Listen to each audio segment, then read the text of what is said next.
굉장히 제 가슴이 설레네요. 젊으신 분이 있죠. 우리 딸아이는 대학을 마치고 작년 마치고 바로 임용고시를 봤는데 떨어졌어요. 그래서 1년 머리 싸매고 공부하더니 작년에 됐어요. 임용고시에. 그래서 올해 3월부터 공부하고 있어요. 갈마 초등학교. 근데 굉장히 그 면접이 취업 면접이 중요하죠. 인생의 관문이라고 할 만합니다. 그래서 어떻게 하면 성공적으로 취업을 볼 수 있을까, 면접을 볼 수 있을까에 대해서 말씀드리겠는데, 저는 이제 제 소개를 잠깐 하자면, 스피치 과목을 가지고 강의하고 책 쓰고, 또 둔산의 아카데미, 윤준 스피치 아카데미를 운영하고 있습니다. 여러분 동료들도 와서 많이 이렇게 트레이닝 받는 분들이 있죠. 옛날에는 웅변이었습니다. 그죠? 스피치에 관해서 제가 약 30여 권의 책을 썼고, 지금도 기발한 아이로 키우기라는 제목으로 책을 쓰고 있습니다. 기가 살아있는 자신감 넘치는 아이, 발표력이 왕성한 깜찍한 아이, 한몫할 수 있는 소신과 실력 있는 아이로 키우는 부모교육 글을 쓰고 있습니다. 저도 생각해보면 어떻게 하다가 이렇게 왔는지, 제가 뭐 스피치 강사가 되겠다는 어떤 뚜렷한 목표를 가지고 뭐 이렇게 공부한 것도 아니고, 살다 보니까 제가 스피치 강사가 되고, 그리고 30여 권의 책을 썼고, 그리고 나름대로 또 이게 지명도 좀 있는 그런 인생이 되었다는 그런 것이죠. 근데 이제 결국 생각하는 것은 치열하게 간다는 것은 사실이에요. 열심히 살다 보니까 문이 열린 거죠. 근데 저는 42살에 문이 열렸어요. 인생을 42살에 확 바꿔서 지금 외부 강의하고 컨설턴트로 활동하고 있거든요. 프리랜서 전국을 다니면서 강의도 하고 아카데미 운영도 하고 컨설팅도 해주고 이런 직업이 됐습니다. 그래서 여러분 굉장히 노심초사 나오고 취업이 요즘 좀 힘들잖아요. 그리고 취업이 됐다 하더라도 평생 또 보장되는 게 아니라서 7번, 8번 바꿔야 되는 시대입니다. 그만큼 시대가 급변하고 있고, 또 하나는 100세 장수 시대를 있기 때문에 직업을 여러 번 바꿔야 되는, 그래서 너무 기관운명 아니냐라고 생각할지 모르지만, 그냥 시대 조류가 그러니까 그렇게 맞춰서 사는 거예요. 치열하게 사는 거예요. 네. 부비부비 돌아가는 거예요. 직선만이 길이 아니고 돌아가는 길이 더 정겹고 아름다운 길입니다. 그래서 직업도 바꾸면서 막 즐거운 마음으로 이렇게 생동감 있게 사는 것이 우리 내의 삶의 모습이지 않을까 그런 생각을 합니다. 제가 꽤 나이가 먹었거든요. 보이는 대로. 저는 근데 이 나이가 좋아요. 왜냐하면 지금 제가 노력해서 쌓은 그 업적 이런 것이 있으니까 다시 돌아가려면 돌아가겠습니다. 10년 후로 돌아가려면 돌아가겠습니다. 근데 되돌아갈 수 없잖아요. 여러분들은 젊음 하나만으로도 정말 영광이고 기쁨이고 큰 재산입니다. 무엇이 두렵겠습니까? 넘어지면 다시 일어나면 되는 나이거든요. 실패하면 다시 시작하면 되는 나이거든요. 네, 그래서 이제 스피치 하면 크게 세 가지로 나눌 수가 있는데, 실판이 이쪽에 되어 있는데요. 형식이 1대1 형식이 있는데, 1대1 형식이 있고요, 1대5 형식이 있고요, 다수대. 괜찮아요? 좋아요. 다수대 다수 형식이 있어요. 그러니까 형식 크게 세 가지입니다. 1대1. 1대1은 테이블 가운데 놓고 대화하고 상담하고 설득하고 협상하고 뭐 이런 대화 기법이 있죠. 그걸 우리 하고 있잖아요. 1대1. 또 1대 다수 형식. 지금 강의하고 있죠. 3명 이상을 놓고 강의하거나 또 프리젠테이션 요즘 많이 하세요. 프리젠테이션 면접도 있어요. 어떤 주제를 주고 그거를 작성하는 시간을 줘요. 뭐 10분, 20분, 20분, 20분. 그래서 A4 용지나 전지에다 작성해가지고 딱 보여주면서 혹은 제출하고 그걸 가지고 심층적으로 이렇게 프리젠테이션 발표하는 그런 형식의 면접도 있습니다. 프리젠테이션이라고 하죠. 발표, 사회, 설교, 연설, 식사, 행사장에서 인사한 말이 식사라고 하거든요. 이런 대중을 상대하는 영역이 하나 있고요. 그 다음에 다수 대 다수 형식의 스피치가 있습니다. 토론, 토의, 심포지움, 워크샵, 세미나, 포럼 이런 형식의 스피치가 있는데 그걸 다 합쳐서 그냥 개념을 스피치라고 정해내리겠습니다. 자, 근데 이 스피치를 나누면 세 가지로 나누어져요. 어떤 문제가 있으면 그 문제가 너무 힘들어요. 그럼 어떻게 하면 될까요? 문제를 해결하는 방법. 쪼개면 쉬워집니다. 쪼개면. 나누면. 어떤 프로젝트를 맡았어, 일을. 막 덩치가 이만해요. 깜짝 놀라잖아요. 저희를 언제 다 처리하냐? 365개가 나누면, 하루의 분량이 조금밖에 안 되잖아요. 그래서 일이 부담스러우면 나누면 되거든요. 인생이 부담스러우면 어떻게 하면 될까요? 퀴즈. 인생이 부담스러우면.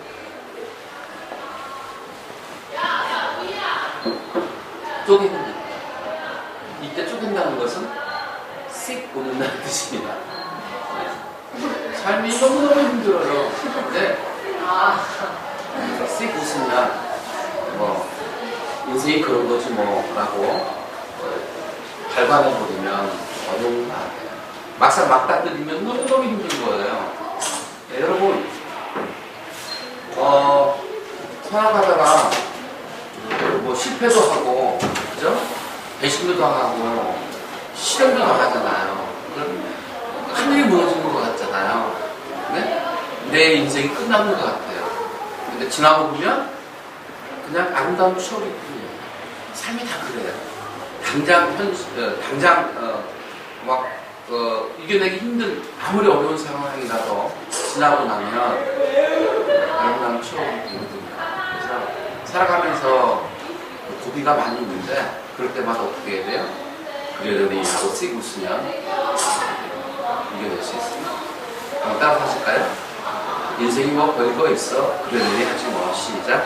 인생이 뭐 별거 있어 그러려니 하지 뭐.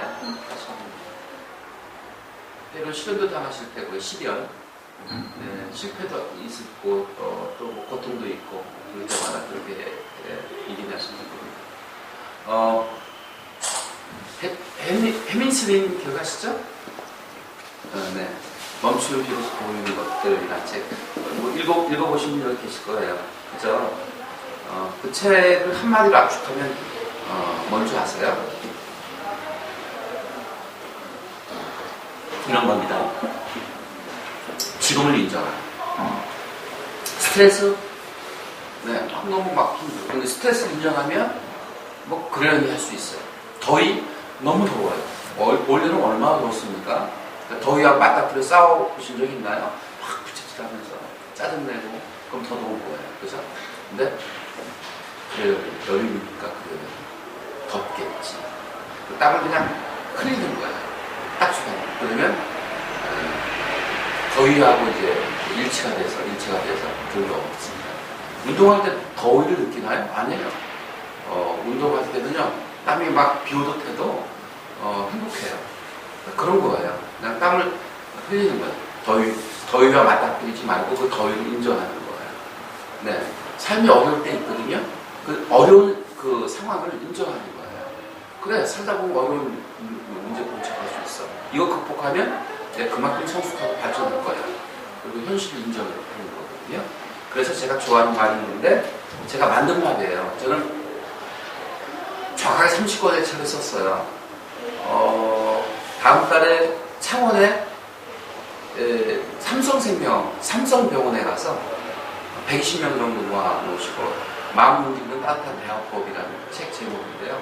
그 책을 읽고 저자와의 대화의 시간이 있어요. 기다리고 있는데요.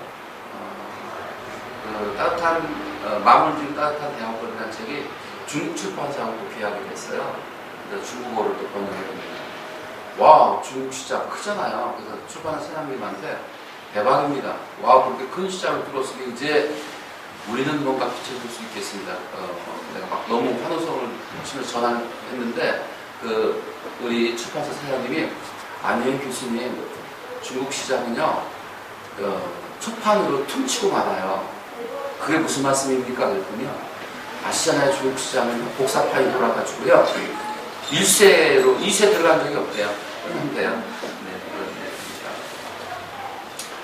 그렇습니다. 그래서 30권의 책을 쓰다 보니까 제가 하나 기술이 생겼어요.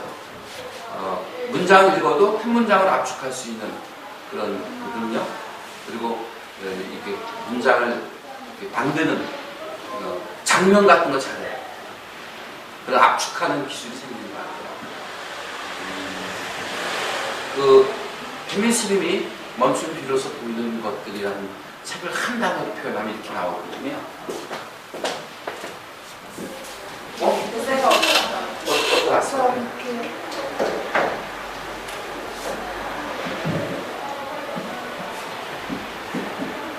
합성어예요. joy. 이게 enjoy잖아요. now enjoy. 지금을 즐겨요. 따라서 하실까요? now enjoy. Now enjoy. 지금을 인정하는 걸 넘어서 지금 이 순간을 즐기는 게 가장 지혜로운 삶이고 행복한 삶이고 성공적인 삶이라고 생각합니다. 네. 어제도 제가 2 팀을 레슨했어요. 일요일 날 예배 드리고 와서 2팀 레슨하고 1시 반에 끝나가지고 찬학 모임이 있었는데 동학사에서 급히 갔죠. 그랬더니 막 등산하고 내려와서 식당에 들어가 있었어요. 계룡산 식당이었었는데요. 거기 들어갔는데 제가 이제 강의하는 강사니까 가면 어디 가서 꼭 스피치를 시켜요. 인사말 하게 해요. 그래서 무슨 말이냐면 인생을 살아가는 그 부류를 나누자면 3가지 부류는 알 수가 있는데 하수인생, 중수인생, 고수인생이 있습니다. 하수인생은 늘 불평불만, 일이 제대로 안 되니까 짜증내면서 불평불만 들어오는 사람이 하수인생입니다. 근데 우리 주변에 보면 하수인생이 너무 많아요. 그렇죠? 늘 짜증, 불평불만. 근데 중수인생은 그나마 자기 일에 충실하면서 살아가는 사람은 중수인생이라 할 만합니다. 그럼 고수인생은 어떤 인생일까요? 네. 엄마, 그 모성애 대단한 거잖아요. 여성의 힘은 약할지 몰라도 모성애는 너무 위대하잖아요.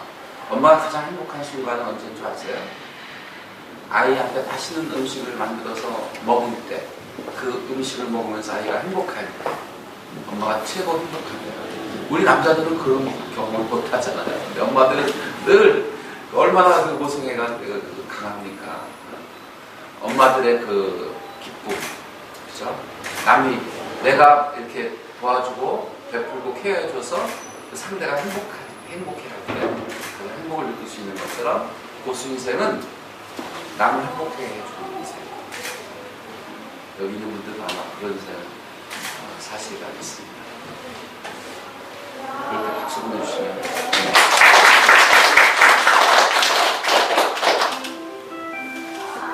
네. Now enjoy.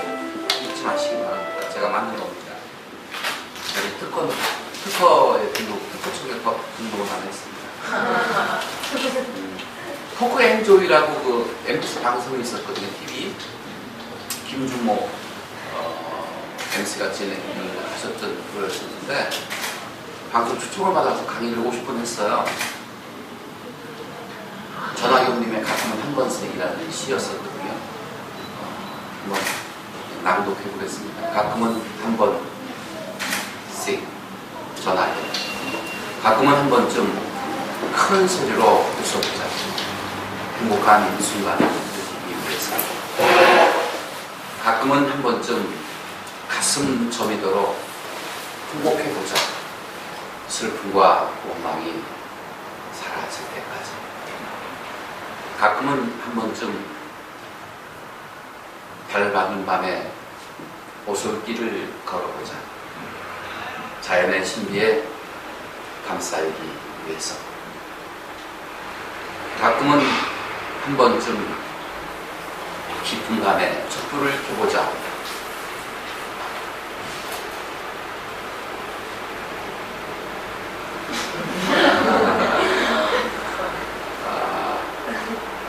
다정한 속삭임을 위해서. 가끔은 한 번쯤 오솔길을 걸어보자. 자연의 신비에 감싸기 위해서. 가끔은 한 번쯤 우리 주변을 둘러보자. 나 위에 누가 사는지 살펴야 하니까. 5년으로 되어 있는데요. 첫 년이 웃음이에요. 웃으면 행복한 순간을 느낄 수 있대요. 두 번째 연에서는 통곡이에요. 울음이에요. 울으면 카타르시스잖아요. 마음이 조화된다고 하잖아요. 원망과 슬픔이 사라집니다. 세 번째 연에서는 촛불이에요. 촛불은 이렇게 서로 내면의 속삭임을 할 수 있는 거거든요. 깊이 있는 대화. 생일 축하할 때 생일 케이크에 촛불 켜놓고 소동하고 나면 내면의 속삭임을 나눌 수 있잖아요. 그렇죠? 네 번째 키워드는 오솔길, 자연이에요. 이 자연만큼 위대하고 신비로운 게 어디 있습니까? 정말, 그렇죠? 가장 사람이 행복한 순간이 뭔지 아세요? 여행이에요. 신비한 자연 속에 푹 빠져서 행복을 느끼는 거죠. 여행을 여러분 일단 취업이 되면 얼마나 어렵게 살아왔습니까? 그러니까 여행을 좀 생각해서 친구와 함께 배낭여행을 좋죠. 자연의 신비. 그러니까 자연만을 보타며 사는 사람은 건강한 삶을 살 수 있는 거예요. 마지막으로 우리 주변 살펴보는 거거든요. 성공하면 마지막에 하고 싶은 게 뭐냐면 남을 위해서 봉사하고 남을 돕고. 돈 벌어서 어디다 쓸게요? 혼자 먹는 건 한계가 있어요. 밥 3끼 비슷하게 먹는 거예요. 남을 위해서 쓰는 거예요. 그게 뭐예요? 고수이세요. 그래서 그 토크앤조이라는 프로에 나가서 이 시 가지고 50분 동안 강의를 했었어요. 그리고 나서 토크앤조이가 너무 좋아서 내가 단어를 써도 되겠네서 8월마다 쓰고 있는데 서울에서 그 토크앤조이 영어 회화 학원이 있더라고요. 전화로 회화를 지도해 주는 걸 하고 있는데 거기서 내용 증명이 왔어요. 상표를 도용했다. 그래가지고 한자 애먹어 있어요. 그래서 스피치 앤 조이를 실제적으로 제가 토크 쪽에 등록을 했어요. 스피치 앤 조이. 스피치 앤 조이. 똑같아요. 이게 하나의 단어가 됐잖아요. 앤코가. 마찬가지예요. 등록은 안 했지만 등록거리가 됩니다. 나오 앤 조. 지금을 즐기시고 인정하는 사람이 되시길 바라면서 이제 본론으로 들어갑니다. 스피치 쪼개면 3가지가 나온다고 했는데 그게 뭐냐면 what, how, who's예요. 오늘 이제 이걸 말씀드리겠습니다.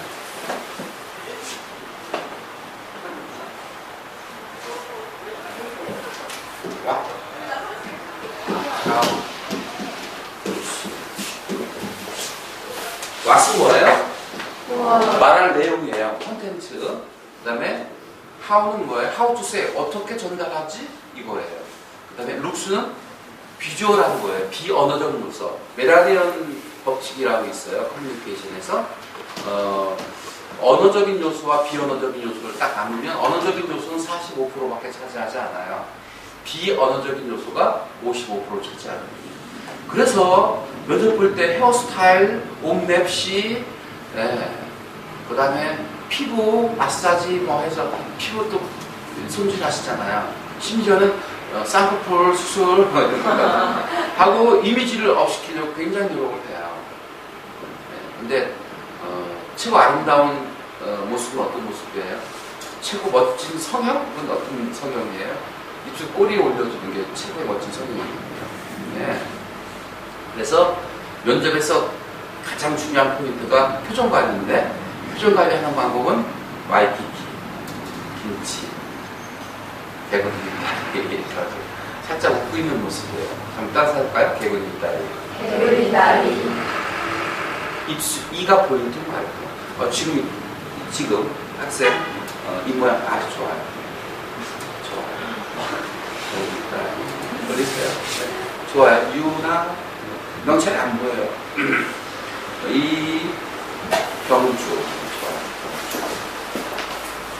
ITT. 지금 좋아요. 아까는 이게 유 뒤집어 놓은 거 있어요. 쳐주면 안 되거든요. 올라가야 돼요. 미리 ITT.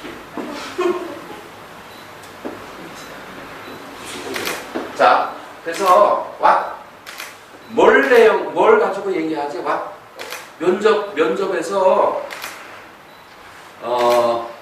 어떤 내용으로 답변하지? 이거 굉장히 중요하죠, 그죠? 내 마음에 있는 거 하면 돼요. 면접에서 정답이 있다 없다? 없습니다. 그럼 뭐가 정답이에요? 내 평소의 생각을 소신껏 당당하게 말하는 게 정답이에요. 그러니까 소신껏 당당하게 말하기. 시작. 소신껏 당당하게 말하기.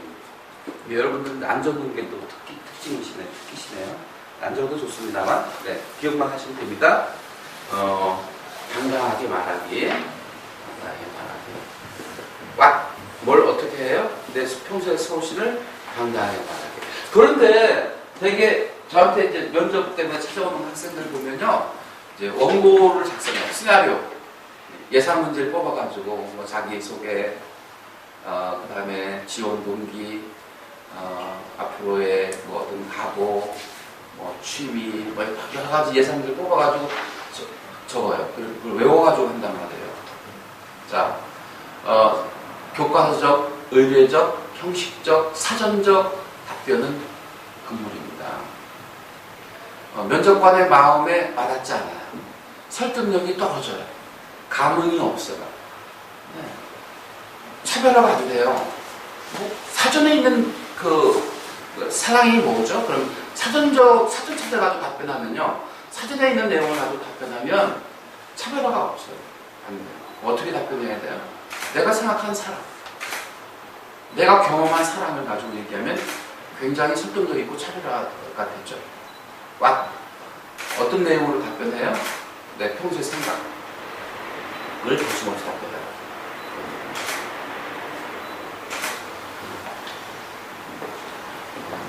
네. 저는 이거 좋아하거든요. 장난.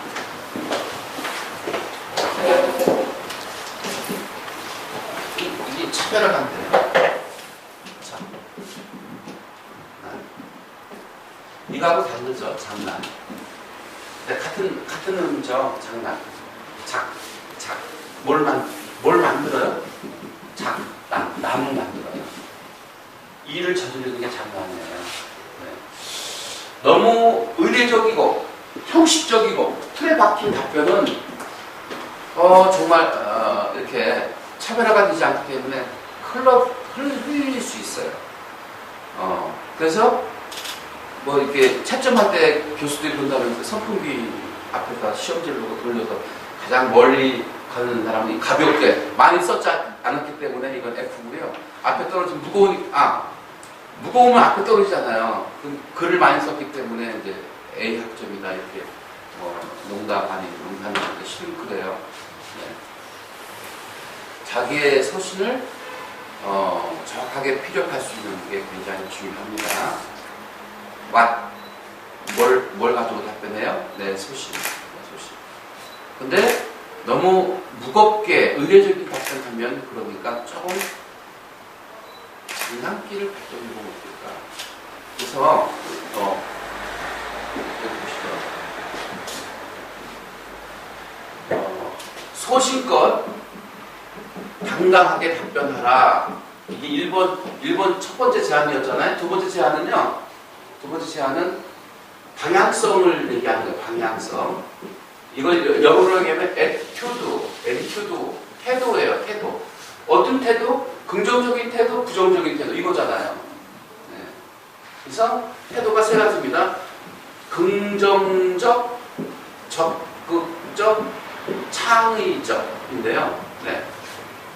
1%의 가능성만 있어도 도전해보겠습니다. 이거고. 자, 따라합니다. 자기에게 자기에게 불리한 답변하지 마라. 시작. 자기에게 불리한 답변을 하지 마라. 커밍 아웃 하지 말아라 이겁니다.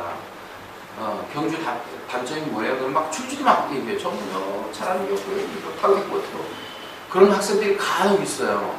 솔직하라라고 하니까 그냥 정말 솔직하게 답변하는 친구가 있는데 불리한 답변은 금물입니다. 네, 커밍 아웃 하지 마세요. 그래서 에티튜드가 뭐냐면 긍정적이고 저는 내성적이에요. 예, 단점이죠. 내성적인 단점이에요. 근데 이 세상은 모두 양면성을 가지고 있어요. 내성적이에요. 그럼 다른 측면에서 보면 어떻게 볼 수 있을까요? 차분하고 꼼꼼해요. 이렇게 볼 수 있잖아요. 그렇죠? 손바닥이 있으면 손등이 있는 거예요. 양이 있으면 음이 있는 법이에요. 그렇죠? 긍정적인 면이 있으면 부정적인 면이 있어요. 사대강 살리기 사대강 사업 긍정적인 면이 분명히 있어요. 근데 부정적인 면도 없지 않아 있어요. 그렇죠?